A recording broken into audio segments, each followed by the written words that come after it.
First ನಿಮಗೆ narrate ಮಾಡ್ಬಿಡ್ತೀನಿ ಇದೇನು ಮಾಡಿದ್ದೀನಿ ಅಂತ. ಆಮೇಲೆ ಪ್ರಶ್ನೋತ್ತರಗಳಿದ್ದೇ ಇರುತ್ತೆ, ಕೇಳಿ. ಒಂದ್ಸತಿ ಓಪನ್ ಮಾಡ್ತೀನಿ ನೋಡಿ. ಓಕೆ, ಓಪನ್ ಮಾಡಿ ನೋಡಿ. ಇದೆಲ್ಲ ಮುಂಚೆ ಗೊತ್ತಿದೆ ನಿಮಗೆ, ರಾಜಕೀಯ ಒಡೆದ ಪ್ರಜಾಕೀಯ, ದ ರಿಯಲ್ ಪ್ರಜಾಕೀಯ ಅಂತ, ದ ರಿಯಲ್ ಪ್ರಜಾಕೀಯ ಅಂತ, TRP ಅಂತ ಹಂಗೂ ಅನ್ಕೊಬಹುದು. ಅಂದ್ರೆ ಇದುವರೆಗಿದ್ದ ಪ್ರಜಾಕೀಯ ರಿಯಲ್ ಅಂತ ಅನ್ಬೋದು.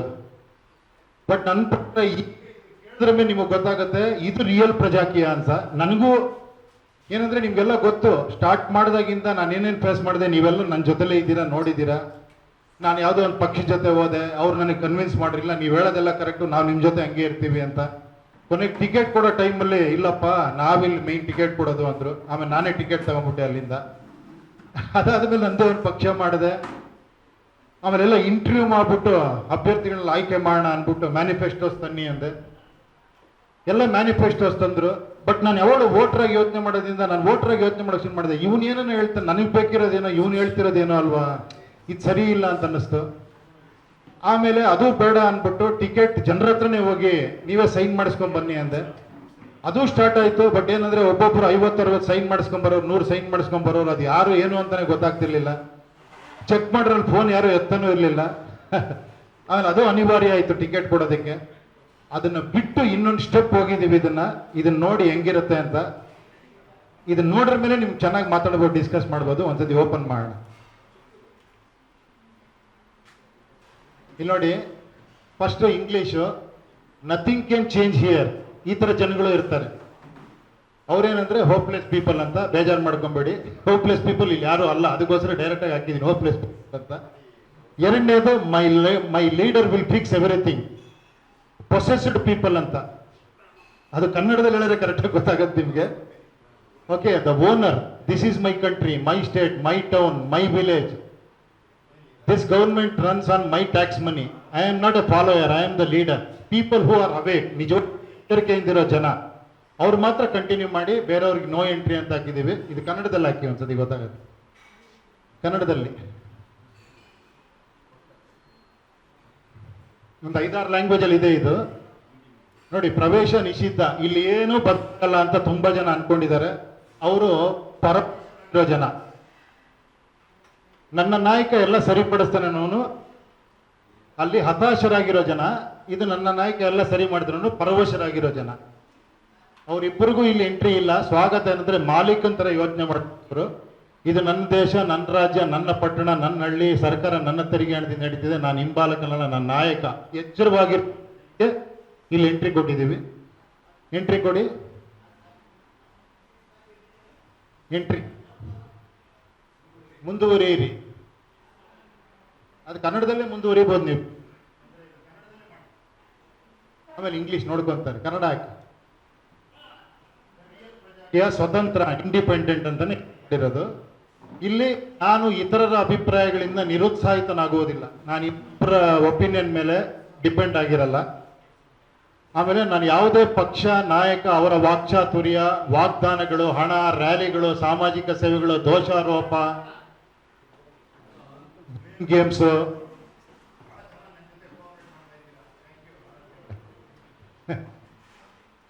ಪ್ರತಿಭಟನೆಗಳಿಂದ ಪ್ರಭಾವಿತ, ಇವೆಲ್ಲ ರೆಗ್ಯುಲರ್ ಆಗಿ ನಾವು ಪ್ರಭಾವಿತರಾಗೋದು ಹೆಂಗೆ ಅಂದ್ರೆ ಈ ತರ ಯಾವುದು ಆಗಲ್ಲ.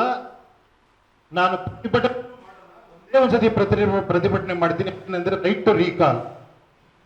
ಅದು ಸಂವಿಧಾನದಲ್ಲಿ ತಿದ್ದುಪಡಿ ಕೂಡ ನಾನು ಪ್ರತಿಭಟನೆ ಮಾಡಿದೆ, ಮಾಡ್ಲೇಬೇಕಾಗುತ್ತೆ. ಇಲ್ಲ ಅಂದ್ರೆ ಕಷ್ಟ ಇದನ್ನ ಮೇಂಟೈನ್ ಮಾಡೋದು, ಇದನ್ನ ಹೋಲ್ಡ್ ಮಾಡೋದು ಕಷ್ಟ. ಅದಕ್ಕೋಸ್ಕರ ಅದನ್ನ ನಾನು ಕೇವಲ ರೈಟ್ ಟು ರೀಕಾಲ್ಗಾಗಿ ಪ್ರತಿಭಟಿಸ್ತೇನೆ. ಸಂವಿಧಾನಕ್ಕೆ ತಿದ್ದುಪಡಿ ಆಗೋವರೆಗೂ ಅದಾಗಬೇಕು, ಅದೊಂದು ದೊಡ್ಡ ನ್ಯೂಸ್ ಆಗಬೇಕು. ಆ ರೈಟ್ ಟು ರೀಕಾಲ್ ಬರಬೇಕು. ಆ ರೈಟ್ ಟು ರೀಕಾಲ್ ಬರೋಕೆ ಒಂದು ಪ್ರೊಸೀಜರ್ ಇದೆ. ಸುಮ್ಮನೆ ರೈಟ್ ಟು ರೀಕಾಲ್ ಮಾಡೋಕ್ಕಾಗಲ್ಲ. ಆ ಪ್ರೊಸೀಜರ್ ಹೇಳ್ತೀನಿ ನೆಕ್ಸ್ಟ್. ಓಕೆ, ನನ್ನ ಬೇಡಿಕೆಗಳ ಪ್ರಕಾರ ಕೆಲಸ ಮಾಡುವ ಒಬ್ಬ ಕಾರ್ಮಿಕ ನನಗೆ ಬೇಕು ಅನ್ನೋದೊಂದು ಬದಲಾವಣೆ ಈ ದೇಶದಲ್ಲಿ ಆಗಬೇಕು ಅನ್ನೋದಕ್ಕೋಸ್ಕರ ಒಪ್ಪಿಗೆ ಮತ್ತು ಮುಂದುವರಿಯುವುದು. ಮುಂದೆ ಮುಂದೆ ಹೋಗಿ. ಹಾ, ಇಲ್ಲಿ ಸಿಂಪಲ್ ಆಗಿದೆ. ಇದು ಎಲ್ಲರ ಫೋನಲ್ಲೂ ಕೂಡ ಏನೋ ಜಿಮೇಲ್ ಲಾಗಿನ್ ಆಗಿರುತ್ತೆ. ಆ ಲಾಗಿನ್ ಐ ಡಿ ಹಾಕ್ಬಿಟ್ಟು ಒಳಗಡೆ ಹೋಗ್ಬೋದು, ಯಾರು ಬೇಕಾದ್ರೂ ಕೂಡ. ಸೊ ಲಾಗಿನ್ ಐ ಡಿ ಹಾಕಿ ಒಳಗಡೆ ಹೋಗಿ ನೋಡಿ, ಐ ಕನ್ಫರ್ಮ್ ದಟ್ ರಿಜಿಸ್ಟ್ರೇಷನ್ ನಾನು ಎಲ್ಲ ನನ್ನ ಜವಾಬ್ದಾರಿಯುತವಾಗಿ ನಾನು ಮಾಡ್ತೇನೆ ಅನ್ನೋದಕ್ಕೋಸ್ಕರ ಪ್ರೈವಸಿ ಇದ್ರ ಪ್ರಕಾರ ಮಾಡಿದ್ದೀವಿ. ಇಲ್ಲಿ ಸೈನ್ ಇನ್ ಮಾಡಿ ನೋಡಿ. ಸೈನ್ ಇನ್ ಮಾಡಿದ್ರೆ ಅವ್ರ ಹೆಸರು ಬರುತ್ತೆ, ಎಲ್ಲ ಬರುತ್ತೆ. ಒಂದು ಡೆಮೋ ಆಸ್ಪಿರೆಂಟ್ ಅಂತ ಮಾಡಿದ್ದೀವಿ ಸದ್ಯಕ್ಕೆ. ಇವಾಗ ಡೆಮೋ ವೋಟರ್, ಇದು ವೋಟರ್ ಆರ್ ಎನಿ ಸಿಟಿಸನ್, ಯಾರು ಬೇಕಾದ್ರೂ ಬರ್ಬೋದು ಇದ್ರೊಳಗಡೆ. ಇಲ್ಲೇ the real project from today I am not a follower who follows others, blindly follows other. I am a revolutionary citizen who has decide to take responsibility. ನಾನು ಜವಾಬ್ದಾರಿ ತಗೊಂತೀನಿ ಅನ್ನೋರು ಮಾತ್ರ ಇಲ್ಲಿ ಒಳಗೆ ಬರಬೇಕು ಅನ್ನೋದೇ ಮೈನ್ ಉದ್ದೇಶ. ಇಲ್ಲಿ ನೆಕ್ಸ್ಟ್ ಹೋಗಿ ಕನ್ನಡ ಇಂಗ್ಲೀಷ್ ಎರಡು ಹಾಕ್ಬಿಡಿ. ಕನ್ನಡ ಹಾಕಿ, ಎರಡು ಮಿಕ್ಸ್ ಮಾಡಿದ್ದೀರಾ, ಸ್ವಲ್ಪ ಕನ್ನಡ ಹಾಕಿ. ಹಾಂ, ಕನ್ನಡ ಬರುತ್ತಾ? ಬರಲ್ವಾ? ಕನ್ನಡ ಬರಲಿರಿ. ನೋಡಿ, ಇದೆಲ್ಲ ಯಾರು ಏನೋ ಲಾಗಿನ್ ಆಗ್ತಾರೋ ಅವ್ರದ್ದೆಲ್ಲ ಬರುತ್ತೆ. ಈ ಥರ ಎಷ್ಟು ಜನ ಬೇಕಾದ್ರೂ ಲಾಗಿನ್ ಆಗೋದು, ಲಕ್ಷ ಜನ, ಕೋಟಿ ಜನ ಬೇಕಾದ್ರೂ ಹಾಕ್ಬೋದು. ಈ ಥರ ಬರುತ್ತೆ. ನೆಕ್ಸ್ಟ್ ಬ್ಯಾಕ್ ಹೋಗಿ ಇಲ್ಲಿ ನೆಕ್ಸ್ಟ್ ಆದ್ರ ಮೇಲೆ ನಿಮ್ಮ ಇಶ್ಯೂಸ್ ಏನಾರ ನಮ್ಮ ಏರಿಯಾದಲ್ಲಿ ಇರುವಂಥ ಇಶ್ಯೂಸ್ ನಾವು ರೈಸ್ ಮಾಡಬೇಕು ಅಂದರೆ ಪಬ್ಲಿಕ್ ಇಶ್ಯೂ, ಸಾರ್ವಜನಿಕ ಸಮಸ್ಯೆ ಅಂತಿರುತ್ತೆ. ಅದು ಎಲೆಕ್ಷನ್ ಟೈಪ್ಗೆ ಹೋಗ್ಬಿಟ್ಟು ಮಾಡ್ಬೋದು ನೀವು. ಎಲೆಕ್ಷನ್ ಟೈಪ್ಗೆ ಹೋದ್ರೆ ಇವಾಗ ಸದ್ಯಕ್ಕೆ ಮುನ್ಸಿಪಲ್ ಕಾರ್ಪೊರೇಷನ್ ಹಾಕಿದ್ದೀವಿ, ಗ್ರೇಟರ್ ಬ್ಯಾಂಗ್ಳೂರ್ ಹಾಕಿದ್ದೀವಿ. ಕತ್ರಗುಪ್ಪೆ ವಾರ್ಡ್ ಅಂತ ತಗೊಂಡಿದ್ದೀವಿ. ಇವಾಗ ಕತ್ರಗುಪ್ಪೆ ವಾರ್ಡ್ಗೆ ಹೋಗಿ ಕತ್ರಗುಪ್ಪೆ ಕ್ಲಿಕ್ ಮಾಡಿ, ಕತ್ರಗುಪ್ಪೆ ಕ್ಲಿಕ್ ಮಾಡಿದ್ರೆ ಇಲ್ಲಿ ನನ್ನ ಇಶ್ಯೂಸ್ ಇರುತ್ತೆ. Job issues, health issues, education, roads, water ಏನಿದೆಯೋ ಇಲ್ಲಿ ರೈಸ್ ಮಾಡ್ಬೋದು. ನೀವು ಡೈರೆಕ್ಟಾಗಿ ಆ್ಯಪ್ ಒಳಗಡೆ ಹೋಗ್ತಿದ್ದಂಗೆ ನಿಮ್ಮ ಇಶ್ಯೂಸ್ ರೈಸ್ ಮಾಡ್ಬೋದು. ಸೊ ರೈಸ್ ಮಾಡಿಬಿಟ್ಟು ಇದಕ್ಕೆ ಬ್ಯಾಕ್ ಬನ್ನಿ, ಮುಂದೆ ಹೋಗಿ. ಅರ್ಥ ಆಯ್ತಾ? ಎಲ್ಲ ಏನು ಸಮಸ್ಯೆ ನಮ್ಮ ಏರಿಯಾದಲ್ಲಿ ಇದೆಯೋ, ನಮ್ಮ ಊರಲ್ಲಿ ಇದೆಯೋ, ನಮ್ಮ ಹಳ್ಳಿಲಿ ಇದೆಯೋ ಅದನ್ನೆಲ್ಲ ಇಲ್ಲಿ ಇಶ್ಯೂಸ್ ಮಾಡ್ಬೋದು. ನೋಡಿ, ಉದ್ಯೋಗ ಸಮಸ್ಯೆ, ಆರೋಗ್ಯ ಸಮಸ್ಯೆ ಒಂದಷ್ಟಿದೆ. ಕೆಳಗಡೆ ಹೋಗಿ ಎಲ್ಲ ಸಮಸ್ಯೆಗಳಿದೆ, ಇತರೆ ಸಮಸ್ಯೆನೂ ಇದೆ. ಇಲ್ಲಿ ಪರಿಹಾರ ಏನಿದಕ್ಕೆ ಅಂದರೆ ಈ ಥರ, ಇದು ಭಾಳ ಇಂಪಾರ್ಟೆಂಟ್. ಇದು SOP ಅಂತ. ಇದೇ ಥರ ವರ್ಕ್ ಮಾಡಿದ್ರೆ ಖಂಡಿತ ಪ್ರತಿಯೊಂದಕ್ಕೂ ಪರಿಹಾರ ಸಿಗುತ್ತೆ, ಸೊಲ್ಯೂಷನ್ ಸಿಗುತ್ತೆ ಅನ್ನೋದಕ್ಕೋಸ್ಕರ ಒಂದು ಸಿಂಪಲ್ ಚಾರ್ಟ್. ಅಂದ್ರೆ ಏನಂದ್ರೆ, ಯಾರೇ ನಮ್ಮ ರೆಪ್ರೆಸೆಂಟೇಟಿವ್ ಆಗಲಿ, ಒಂದು ಕಾರ್ಪೊರೇಷನ್ ಎಲೆಕ್ಷನ್ ಇರ್ಬೋದು, ಒಂದು ಗ್ರಾಮ ಪಂಚಾಯತಿ ಇರ್ಬೋದು, ಒಂದು MLA ಇರ್ಬೋದು, ಯಾರು ಬೇಕಾರಾಗಿರ್ಬೋದು, ಅವ್ರು ಇದೇ ಥರ ವರ್ಕ್ ಮಾಡಬೇಕು ಅಂತ ಕಂಡೀಷನ್ ತೊಗೊಂಡು ಸೈನ್ ಹಾಕ್ಸ್ಕೊಂಡಿರ್ತೀವಿ ಇದರಲ್ಲಿ. ಅದೇನಂದ್ರೆ ಫಸ್ಟು ಎಲ್ಲರನ್ನೂ ಕನೆಕ್ಟ್ ಮಾಡಬೇಕು. ಅವನು ಈ ಫೋರಮಲ್ಲಿ ಬಂದವನು ಪ್ರತಿಯೊಬ್ಬರು ಜನನ್ನು ಕನೆಕ್ಟ್ ಮಾಡಬೇಕು. ಅದು ಬೇರೆ ಬೇರೆ ರೀತಿ, working with administration, discuss with people, ಬೇರೆ ಬೇರೆ ಥರ ಏನೋ ಕಂಪ್ಲೇಂಟ್ ಬಾಕ್ಸಸ್ ಇರ್ಬೋದು, ಡೈರೆಕ್ಟ್ ಮಾತಾಡೋದಿರ್ಬೋದು, ವಿಡಿಯೋ ಕಾಲ್ ಮಾಡಿರ್ಬೋದು, ಎಲ್ಲ ಹಲವಾರು ರೀತಿಯಲ್ಲಿ ಅವ್ನು ಕನೆಕ್ಟ್ ಆಗಬೇಕು. ಕನೆಕ್ಟ್ ಆಗಿ ನೋಡ್ತಾ ಇರ್ಬೇಕು ನೀವು. ನೋಡಿ, ಇಲ್ಲೆಲ್ಲ ಇದೆ ಹೆಂಗೆ ಕನೆಕ್ಟ್ ಆಗಬೇಕು ಅಂತ. ನೆಕ್ಸ್ಟ್ ಮೇಲೆ ಹೋಗಿ ಫಸ್ಟ್ ಕನೆಕ್ಟ್ ಆದ್ರ ಮೇಲೆ ಅದನ್ನ ಇಟ್ಕೊಂಡು ಅವನು ಅಡ್ಮಿನಿಸ್ಟ್ರೇಷನ್ ಇದರಲ್ಲಿ ಪ್ಲಾನ್ ಮಾಡಬೇಕು. ಇದಕ್ಕೆ ಪ್ಲಾನ್ ABCD 4 ಪ್ಲಾನ್ ಮಾಡ್ತಾನೆ. ಅದರಲ್ಲಿ time line with budget proper ಆಗಿ ಹಾಕಿ ಪ್ಲಾನ್ ಮಾಡಿ ಅವನೇ ಡಿಸಿಷನ್ ತಗೊಳಂಗಿಲ್ಲ. ಅದನ್ನು ಜನರ ಮುಂದೆ ಇಡಬೇಕು. ಮತ್ತೆ ಪೋಲಿಂಗ್ಗೆ ಆ ಸಿಸ್ಟಮ್ ಇದರಲ್ಲಿ ಇದೆ. ಆ ಜನರ ಮುಂದೆ ಇಟ್ಟಾಗ ಮುಂದೆ ಹೋಗಿ ಅದರಲ್ಲಿ ಸ್ವಲ್ಪ ಬ್ಯಾಕ್, ಅದರಲ್ಲಿ ಅತಿ ಹೆಚ್ಚು ಜನ ಇಲ್ಲ ಬ್ಯಾಕ್, ಸ್ವಲ್ಪ ಹಿಂದೆ ಹೋಗಿ, ಸ್ವಲ್ಪ ಬ್ಯಾಕ್. ಅತಿ ಹೆಚ್ಚು ಜನ ಯಾವುದನ್ನು ಕರೆಕ್ಟ್ ಅಂತಾರೋ ಅದನ್ನು ಅವನು ಫಾಲೋ ಮಾಡಬೇಕು. ಇವಾಗ ಪ್ಲಾನ್ B ತುಂಬ ಚೆನ್ನಾಗಿದೆ, ಬಡ್ಜೆಟ್ ಕಡಿಮೆ ಇದೆ, ಟೈಮ್ ಲೈನು ಚೆನ್ನಾಗಿದೆ, ಬಾಳಿಕೆ ಚೆನ್ನಾಗಿ ಬರುತ್ತೆ ಅನ್ನೋದು ಯಾವುದೋ ಒಂದು ಇದನ್ನ ಇಶ್ಯೂನವ್ರು ಓಕೆ ಅಂದರೆ ಅದನ್ನು ಅವನು ಮಾಡಬೇಕು. ಪಾರದರ್ಶಕವಾಗಿ ಮಾಡಿ ಅದನ್ನ ಕಂಪ್ಲೀಟ್ ಡಾಕ್ಯುಮೆಂಟೇಶನ್ ಜನರ ಮುಂದೆ ಇಡಬೇಕು. 6 ಮಂತ್ಸ್ಗೆ ಒಂದ್ಸತಿ ಜನ ಮತ್ತೆ ಪೋಲಿಂಗ್ ಮಾಡ್ತಾರೆ, ಪಬ್ಲಿಕ್ ವರ್ಡಿಂಗ್. ಇದು ಮುಂದೆ ಹೋಗ್ರಿ, ಮೇಲೆ ಹೋಗಿ ನೋಡಿ. ಇಲ್ಲಿ ಜನ ಸ್ಯಾಟಿಸ್ಫೈ ಅಂದರೆ ಅವ್ನು ಮುಂದುವರಿಬೋದು. ಅನ್ಸ್ಯಾಟಿಸ್ಫೈಡ್ ಅಂತ ಪೋಲಿಂಗ್ ಮೋರ್ ದೆನ್ 50% ಅನ್ಸ್ಯಾಟಿಸ್ಫೈಡ್ ಅಂತ ಬಂದರೆ ಅವ್ನಿಗೆ ಇನ್ನೊಂದು ಕರೆಕ್ಷನ್ಗೆ ಒಂದು 3 ಮಂತ್ಸ್ ಟೈಮ್ ಕೊಟ್ಟಿರ್ತೀವಿ. ಆ ಕರೆಕ್ಷನು ಆಗಲಿಲ್ಲ, ಮತ್ತೆ ಅನ್ಸ್ಯಾಟಿಸ್ಫೈ ಅಂತ ಬಂದರೆ ಪೋಲಿಂಗಲ್ಲಿ ಅವ್ನು ಹಿ ಹ್ಯಾಸ್ ಟು ರಿಸೈನ್ ಅಂತ. ಸೊ ಅವ್ನು ಕಂಟಿನ್ಯೂ ಮಾಡ್ಬೋದು, ಇಲ್ಲ ರಿಸೈನ್ ಮಾಡ್ಬೇಕು, ಕರೆಕ್ಷನ್ ಮಾಡ್ಬೋದು. ಅದ್ರ ಮುಂದೆ ಹೋದ್ರೆ ರಿಸೈನ್ ಮಾಡಬೇಕು ಅಂತಂದರೆ 6 ಮಂತ್ಸ್ ಅವನಿಗೆ ವರ್ಕ್ ಮಾಡೋ ಟೈಮ್ ಇರುತ್ತೆ, 3 ಟೈಮ್ ಇರುತ್ತೆ. ಅವ್ನು ರಿಸೈನು ಕಾನ್ಸ್ಟಿಟ್ಯೂಷನ್ ಇಲ್ಲ, ಏನೇಳಿ ರೈಟ್ ಟು ರಿಕಾಲ್ ಇಲ್ಲ. ಅದಕ್ಕೆ ಇಲ್ಲಿ ಜನನೇ ಸೇರಬೇಕು, ಅವನ್ನ ಹೋರಾಟ ಮಾಡಬೇಕು, ಅವನ್ನ ಕೆಳಗಿಳಿಸ್ಬೇಕು. ಆ ಒಂದು ಬಂದರೆ ಈ ಒಂದು ಪ್ರೊಸೀಜರಲ್ಲಿ ಜನ ವರ್ಕ್ ಮಾಡಿದ್ರೆ, ಜನರು ಇನ್ವಾಲ್ವ್ ಆಗಿ ರೆಪ್ರೆಸೆಂಟೇಟಿವ್ ಇನ್ವಾಲ್ವ್ ಆದರೆ ಒಂದು ಅದ್ಭುತ ಆಗುತ್ತೆ. ಸೊ ಇದ್ರೊಳಗೆ ಅದನ್ನು ತಂದ್ಬಿಟ್ಟಿದ್ದೀವಿ, ಇದ್ರೊಳಗೆ ಆ ಸಿಸ್ಟಮ್ನ. ಸೊ ಇದು SOP ಅಂತ. ಮೇಲೆ ಮುಂದೆ ಹೋಗಿ ನೆಕ್ಸ್ಟ್.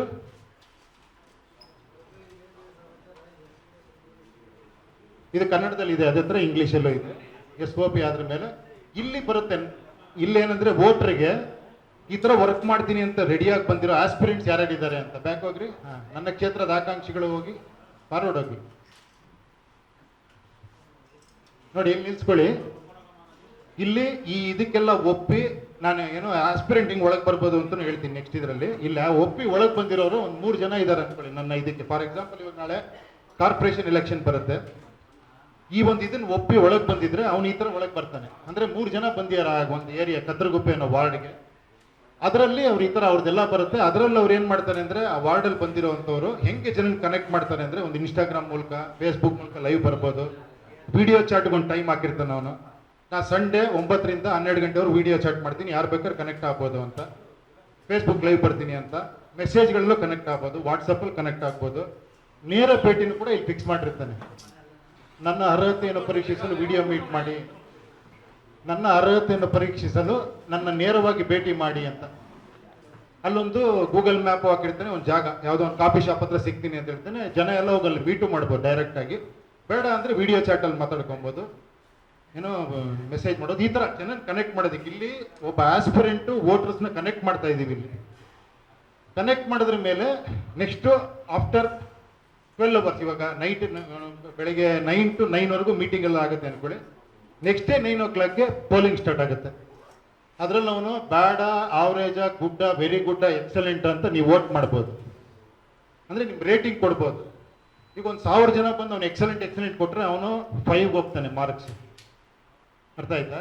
ಗೊತ್ತಾಗ್ತಾ ಇದೆಯಲ್ಲ? ಈ ತರ ಬ್ಯಾಡ್ ಅಂದ್ರೆ ಬ್ಯಾಡ್ ಆಗ್ತಾ ಇರ್ತಾನೆ. ಅವ್ನು ಮತ್ತೆ ಇನ್ನೊಂದು ಮೀಟಿಂಗ್ ಮಾಡಿ ಜನರನ್ನು ಕನ್ವಿನ್ಸ್ ಮಾಡಿಲ್ಲ, ನೀವು ಹೇಳ್ದಂಗೆ ವರ್ಕ್ ಮಾಡ್ತೀನಿ, ಇದೇ ತರ ಮಾಡ್ತೀನಿ ಅಂತ ಹೇಳಿ. It's only interaction between voters and aspirant.